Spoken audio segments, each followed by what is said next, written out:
The Meditations by Marcus Aurelius. A new rendering based on the VII translation of 1742 by George W. Crystal. Book 7.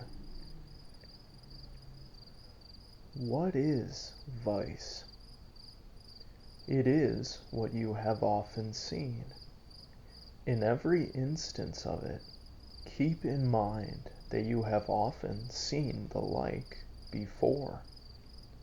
Search up and down. You will find sameness everywhere. Among the events which fill the history of ancient, middle, and present ages, among the things of which our cities and our households are full today, nothing is new. All is familiar and fleeting.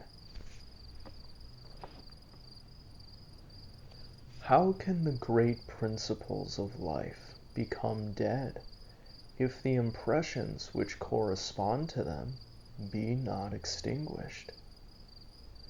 These impressions that you may still rekindle. I can always form the proper opinion of this or that, and if so, why am I disturbed? What is external to my mind is of no consequence to it. Learn this, and you can stand upright. You can always renew your life. See things again as you once saw them, and your life is made new again.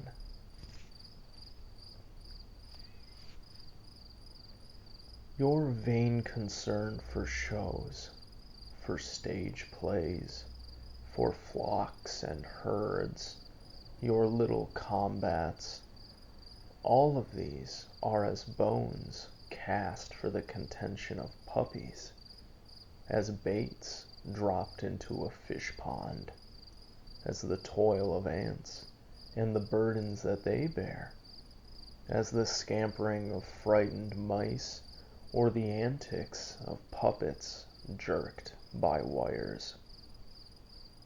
It is then your duty amid all of this to stand firm, kindly and not proud, yet to understand that a man's worth is just the worth of that which he pursues.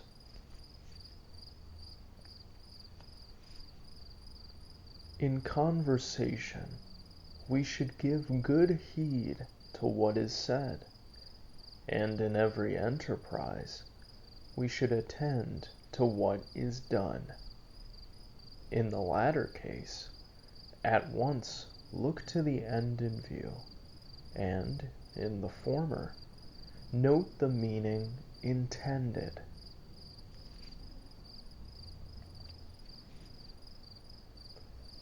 Is my understanding sufficient for this business or not? If it be sufficient, I use it for the work in hand as an instrument given to me by nature.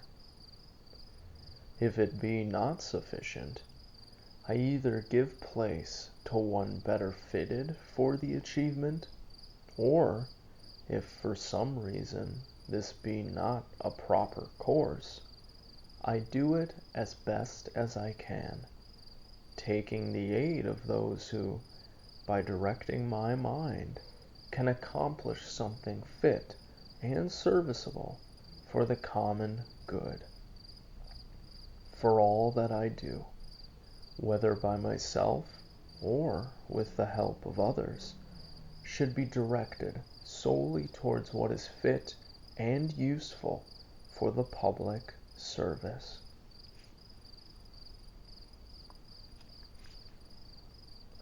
How many of those who were once so mightily acclaimed are delivered up to oblivion? And how many of those who acclaimed them are dead and gone, this many a day.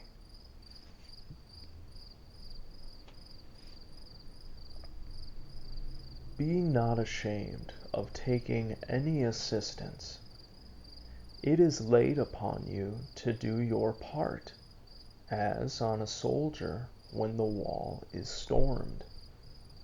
What then, if you are lame, and cannot scale the battlements alone, but can with another's help?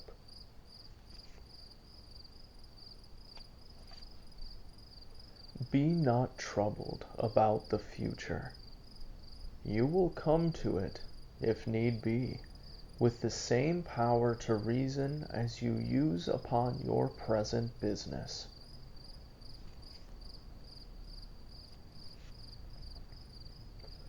All things are twined together in one sacred bond.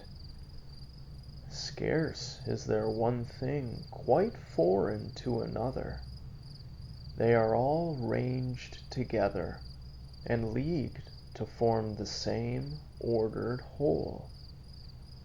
The universe, compact of all things, is one. Through all things runs one divinity. Being is one. And law, which is the reason common to all intelligent creatures, and truth is one as well. That is, if there be but one sort of perfection possible to all beings, which are of the same nature and partake of the same rational power.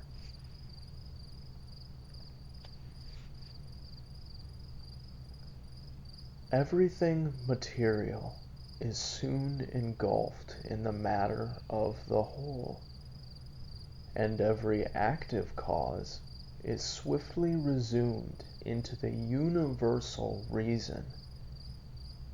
In truth, the memory of all things is quickly buried in eternity.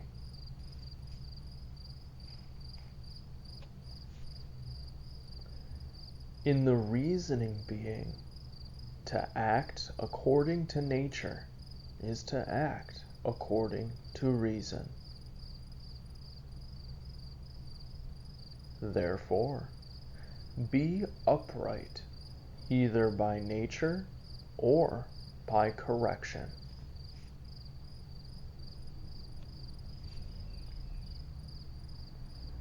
In an organic unity, bodily members play the same part as reasoning beings among separate existences, since both are fitted for one joint operation. This thought will come home to you the more vividly if you say often to yourself, I am a member of the mighty organism which is made up of reasoning beings. If, instead of a member, you say that you are merely a part, you have not as yet attained to a heartfelt love of mankind.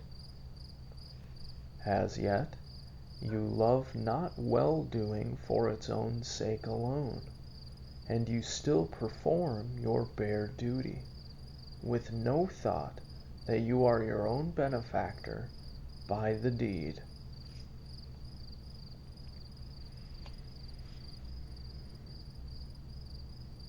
From the world without, let what will affect whatever parts are subject to such affection. Let the part which suffers complain, if it will, of the suffering. But if I admit not that the hap is evil, I remain uninjured. Not to admit it is surely in my power.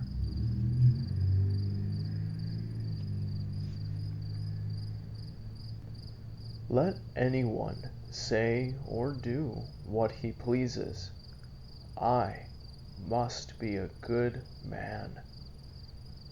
it is just as gold, or emeralds, or purple might say continually.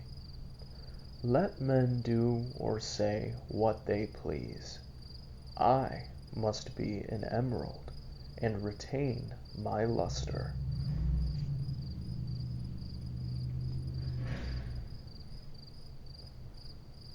The soul which rules you vexes not itself. It does not, for example, awake its own fears or arouse its own desires. If another can raise grief or terror in it, let him do so. By its own impressions, it will not be led into such emotions. Let the body take thought, if it can, for itself, lest it suffer anything and complain when it suffers. The soul, by means of which we experience fear and sorrow, and by means of which, indeed, we receive any impression of these, will admit no suffering. You cannot force it to any such opinion. Thus, the ruling part is, in itself, free from all dependence, unless it makes itself dependent. Similarly, it may be free from all disturbance and obstruction, so long as it does not disturb and obstruct itself.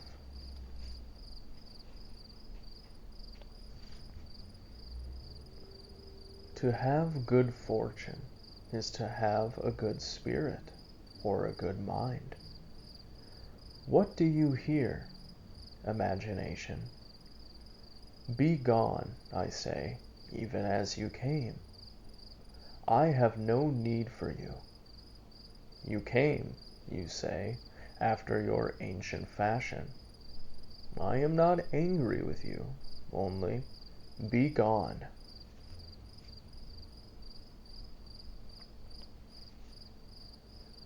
Do you dread change? What can come without it? What can be pleasanter or more proper to universal nature than change? Can you heat your bath unless wood undergoes a change? Can you be fed unless a change is wrought upon your food? Can any useful thing be done without changes?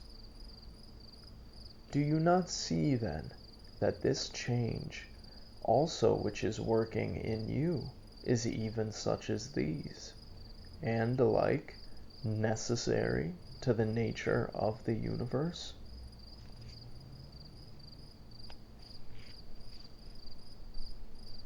Through the substance of the universe, as through a torrent, all bodies are born. They are all of the same nature, and fellow workers with the whole, even as our several members are fellow workers with one another. How many a Chrysippus, how many a Socrates, how many an Epictetus hath the course of ages swallowed up? Let this thought be with you about every man and upon all occasions.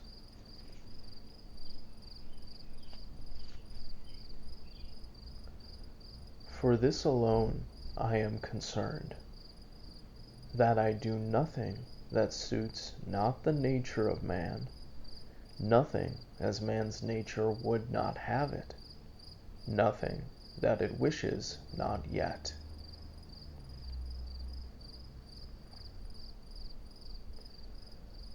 The time is at hand when you shall forget all things, and when all shall forget you. Do not forget this.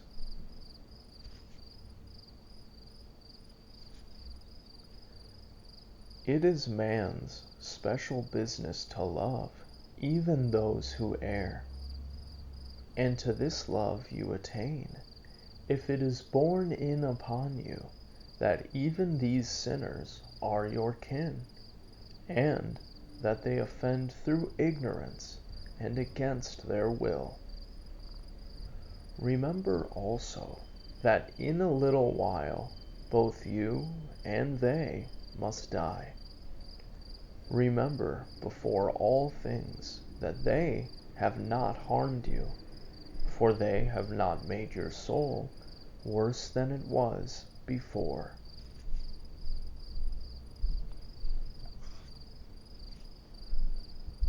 Presiding nature from the universal substance, as from wax, now forms a horse, now breaks it up again, making of its matter a tree, afterwards a man, and again something different. Each of these shapes subsists but only for a little while. Yet there is nothing dreadful for the chest in being taken to pieces, any more than there formerly was in being put together.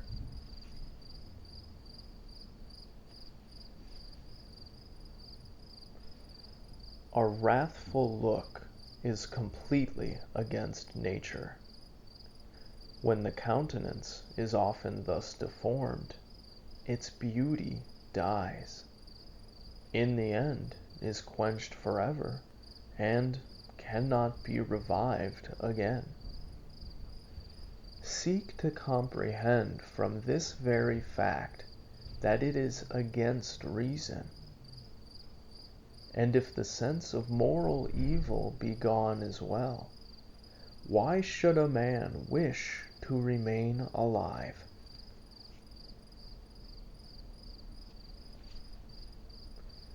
In a little space, nature, the supreme and universal ruler, will change all things that you behold. Out of their substance she will make other things, and others, again, out of the substance of these, so that the universe may be ever new.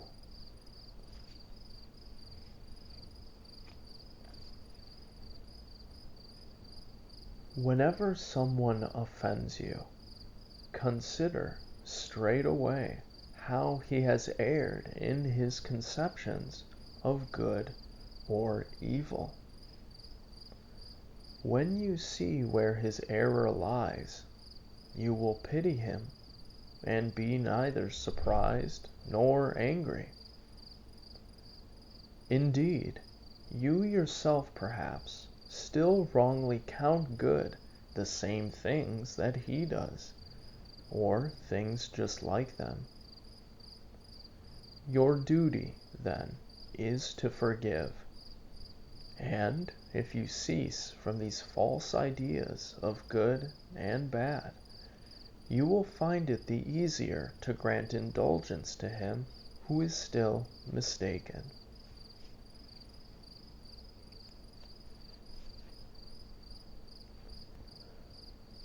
Dwell not on what you lack, so much as on what you have already. Select the best of what you have, and consider how passionately you would have longed for it had it not been yours. Yet be watchful, lest by this joy in what you have, you accustom yourself to value it too highly, so that, if it should fail you, you would be distressed.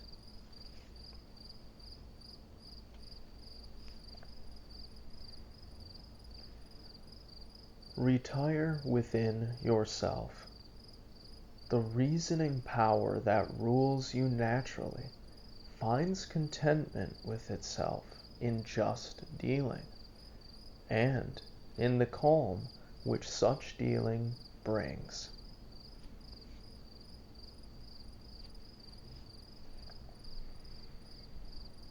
Therefore, Blot out imagination.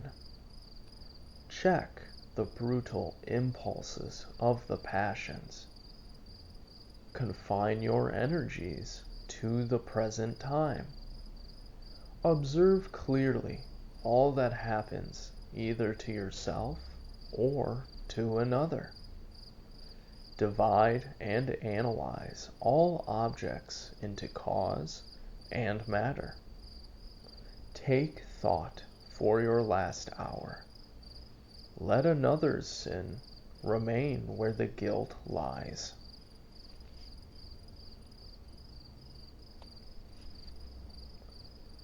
Apply your mind to what is said.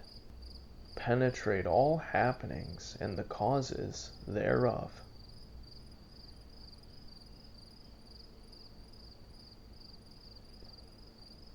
Rejoice yourself with simplicity, modesty, and indifference to all things that lie between good and bad. Love mankind and obey God. All things, says someone, go by law and order. But what if there be naught beyond the atoms? Even if that be so, suffice to remember that all things, save very few, are swayed by law.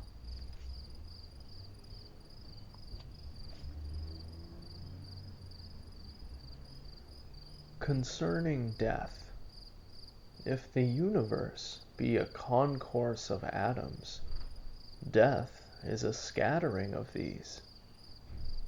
If it be an ordered unity, death is an extinction or a translation to another state.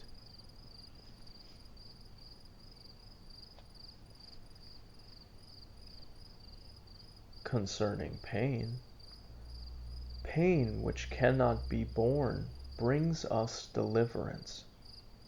Pain that lasts must needs be bearable. The mind can abstract itself from the body, and the soul takes no hurt. As to the parts which suffer by pain, let them, if they can, make their own protest.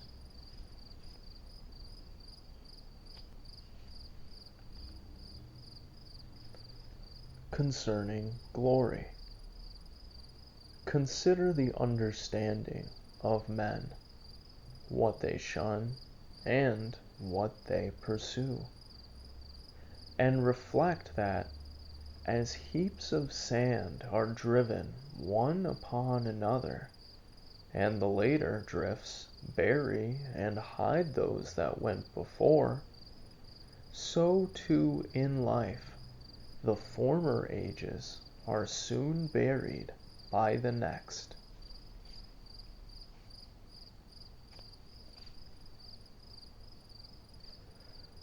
This from Plato.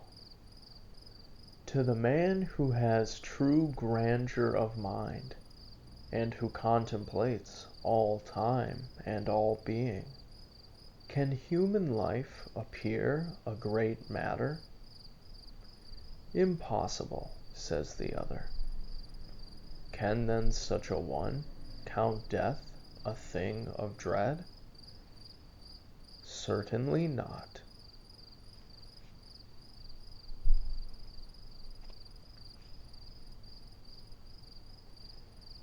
It is a saying of Antisthenes that it is the part of a king to do good and reap reproach.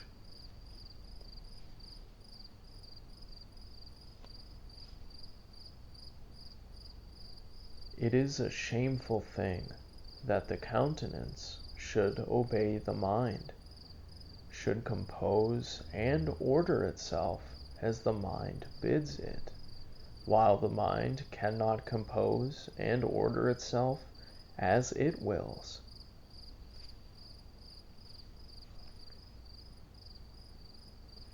Vain is all anger at external things. for they regard it nothing. Give joy to us and to the immortal gods. For life is like the laden ear cut down, and some must fall, and some unreaped remain. Me and my children, if the gods neglect, it is for some good reason. For I keep right and justice on my side.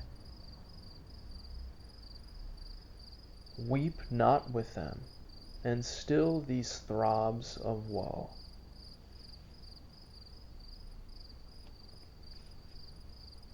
Again, from Plato. I would make him this just answer.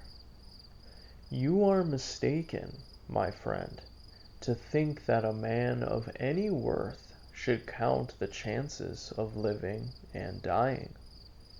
Should he not, rather, in all he does, consider simply whether he is acting justly or unjustly? Whether he is playing the part of a good man or a bad? He says again, in truth, Athenians, the matter stands thus. Wheresoever a man has chosen his stand, judging it the fittest for him, or wheresoever he is stationed by his commander, there, I think, he should stay at all hazards, making no account of death, or any other evil but dishonor.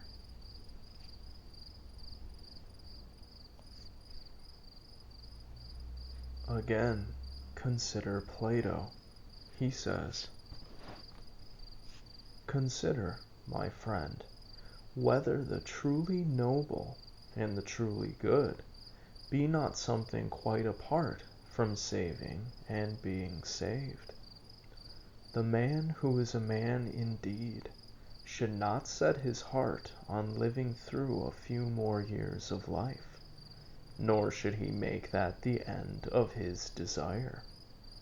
Rather, he should commit the matter to the will of God, assenting to the maxim which women even use, that no man can elude his destiny, and studying, in addition, how he may spend the life that remains to him for the best.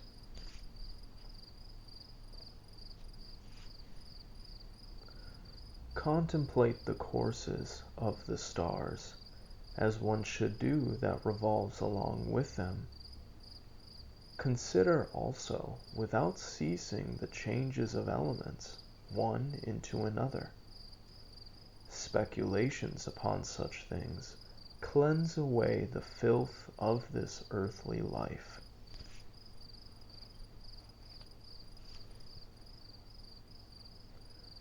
It is a good thought of Plato's, that when we discourse of men, we should look down as from a high place on all things earthly, on herds and armies, on husbandry and marriage, on partings, births, and deaths, on the tumults of the courts of justice, on the desert places of the earth, on the varied spectacle of savage nations, on feasting and lamentation, on traffic, the medley of all things, and the order which emerges from their contrariety.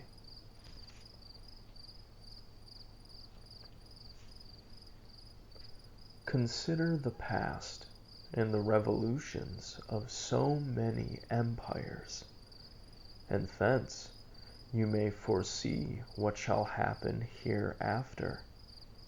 It will be ever the same in all things, nor can events leave the rhythm in which they are now moving.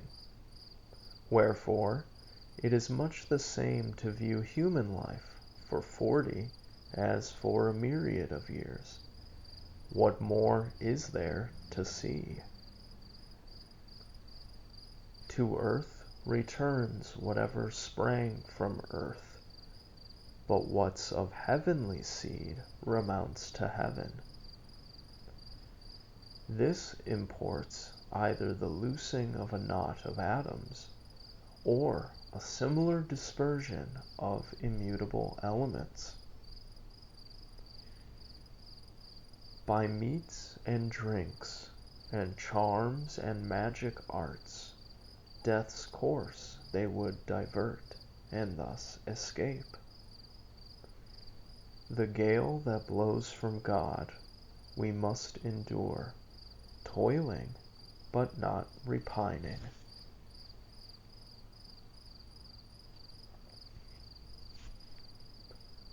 He is a better wrestler than you, but not more public-spirited, more modest, or better prepared for the accidents of fate, neither more gentle toward the shortcomings of his neighbors.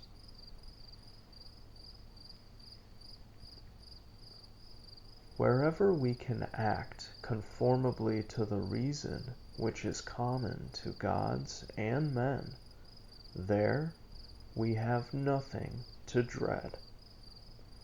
Where we can profit by prosperous activity, which proceeds in agreement with the constitution of our nature, there we need suspect no harm.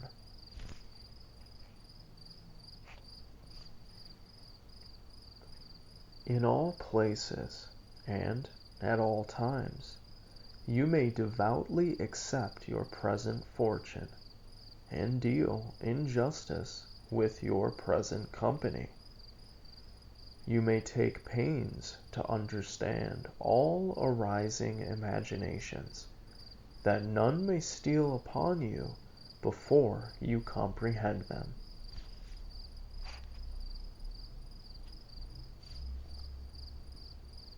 I say, pry not into the souls of others, but rather look straight to the goal whither nature is leading you, whither the nature of the universe by external events, and whither your own nature by the tendency of your own action. Each being must perform the part for which it was created. Now, all other beings are created for the sake of those among them which have reason, as all lower things exist for the sake of things superior to them. And reasoning beings were created for one another. The leading principle in man's nature, then, is the social spirit, and the second is victory over the solicitations of the body. For it is proper to the workings of reason to set bounds to themselves, and never to be overpowered by the calls of sense or by the stirrings of passion, both of which are animal in their nature. The intellect claims to reign over these, and never to be subjected to them, and rightly, because it is equipped to command and use all the lower powers. The third element in the constitution of a reasoning being is caution against rashness and error. Let the soul go forth straight upon her way in the possession of these principles, and she stands seized of her full estate.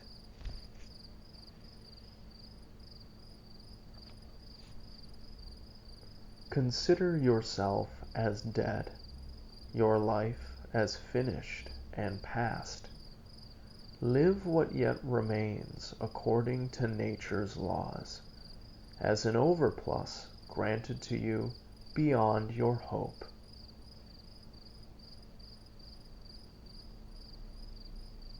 Love that only which is your hap, which comes upon you as your part in fate's great spinning.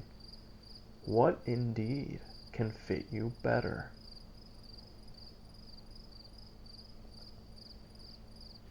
Upon every accident, keep in view those to whom the like has happened. They stormed at the event, wondered and complained, but now where are they? They are gone forever. Why should you act the like part? Leave these unnatural commotions to fickle men who change and are changed. Yourself take thought how you may make good use of such events. Good use for them there is. They will make matter for good actions. Let it be your sole effort and desire to gain your own approval in every action. And remember that the material objects of both that effort and of that desire are things indifferent.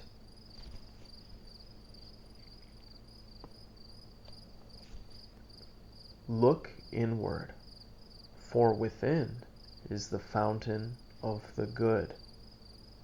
Dig constantly, and it will ever well forth.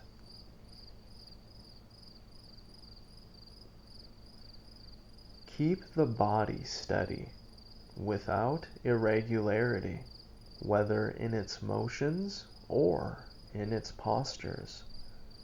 For, as the soul shows itself in the countenance by a wise and graceful air, it should require the same expressive power of the whole body. But all this must be practiced without affectation.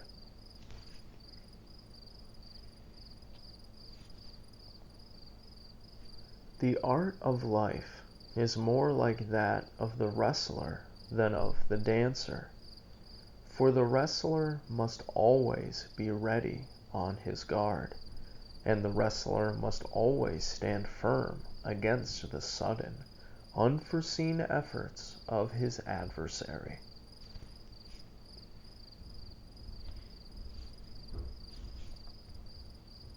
Consider constantly what manner of men they are whose approbation you desire, and what may be the character of their souls. Then you will neither accuse such as err unwillingly, nor need their commendation when you look into the springs of their opinions and their desires.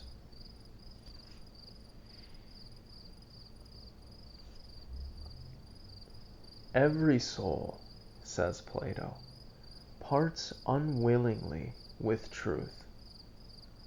You may say the same of justice, temperance, good nature, and every virtue.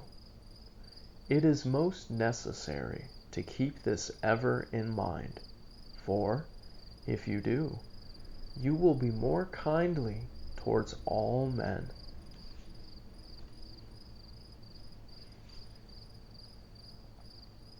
In all pain, keep in mind that there is no baseness in it, that it cannot harm the soul which guides you, nor destroy that soul as a reasoning or as a social force.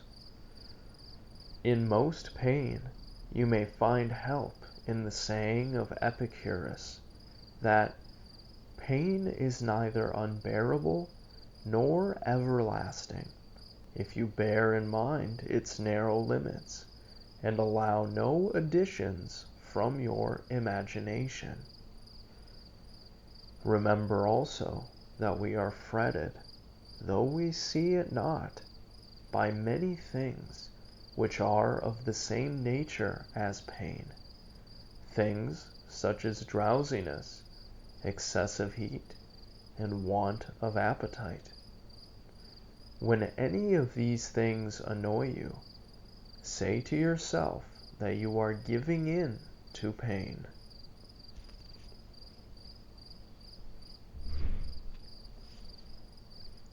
Look to it that you feel not towards the most inhuman of mankind as they feel towards their fellows.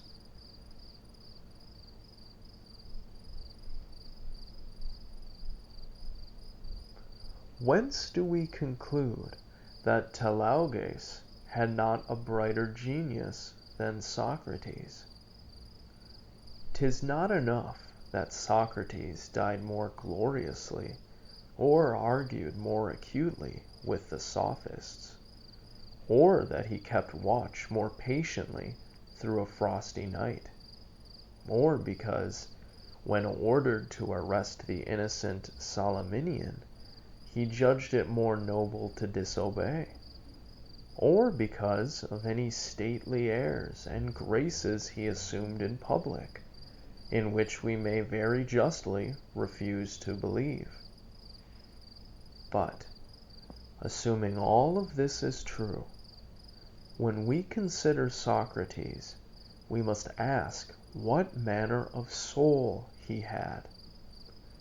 Could he find contentment in acting with justice towards men, and with piety towards the gods, neither vainly provoked by the vices of others, nor servilely flattering them in their ignorance, counting nothing strange that the ruler of the universe appointed, not sinking under anything as intolerable, and never yielding up his soul in surrender to the passions of the flesh?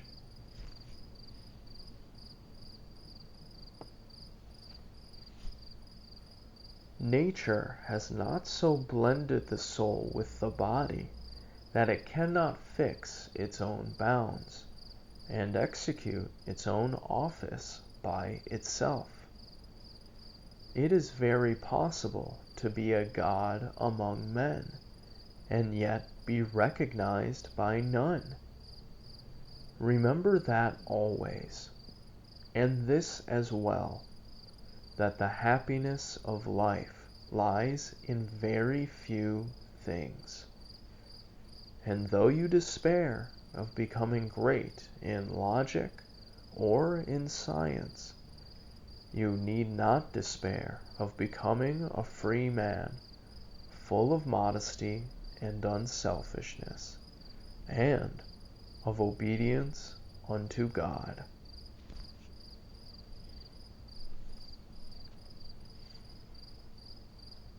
It is in your power to live superior to all violence, and in the greatest calm of mind, were all men to rail against you as they pleased.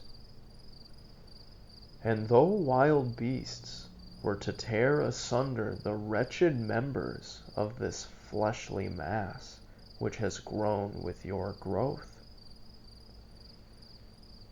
what is to hinder the soul, amid all this, from preserving itself in all tranquillity, in just judgments about surrounding things, and in ready use of whatever is cast in its way? Judgment may say to accident, your real nature is this or that, though you appear otherwise in the eyes of men. Use may say to circumstance, I was looking for you. To me, all that is present is ever matter for rational and social virtue, in some, for that art which is proper both to man and God. All that befalls is fit and familiar for the purposes of God or man. Nothing is either new or intractable, but everything is well known and fit to work upon.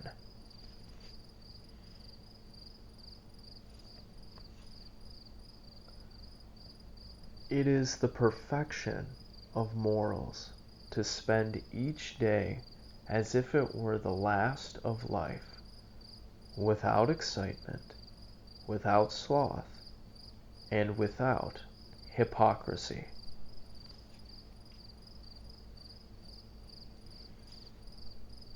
The gods, who are immortal, are not vexed that in a long eternity they must ever bear with the wickedness and the multitude of sinners. Nay, they even lavish on them all manner of loving care. But you, who are presently to cease from being, can, forsooth, endure no more, though you are one of the sinners yourself.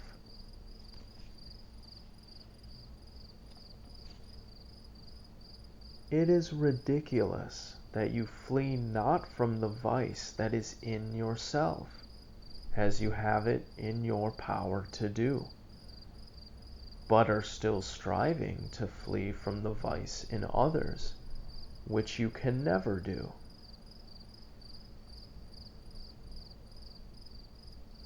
Whatever the rational and social faculty finds fit, neither for rational nor for social ends, it justly ranks as inferior to itself.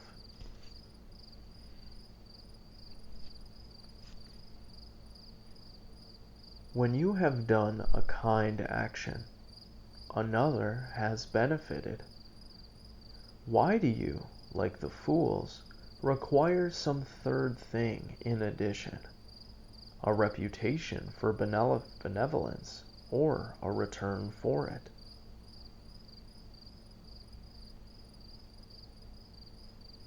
No man wearies of what brings him gain, and your gain lies in acting according to nature. Be not weary, therefore, of gaining by the act which others are given gain.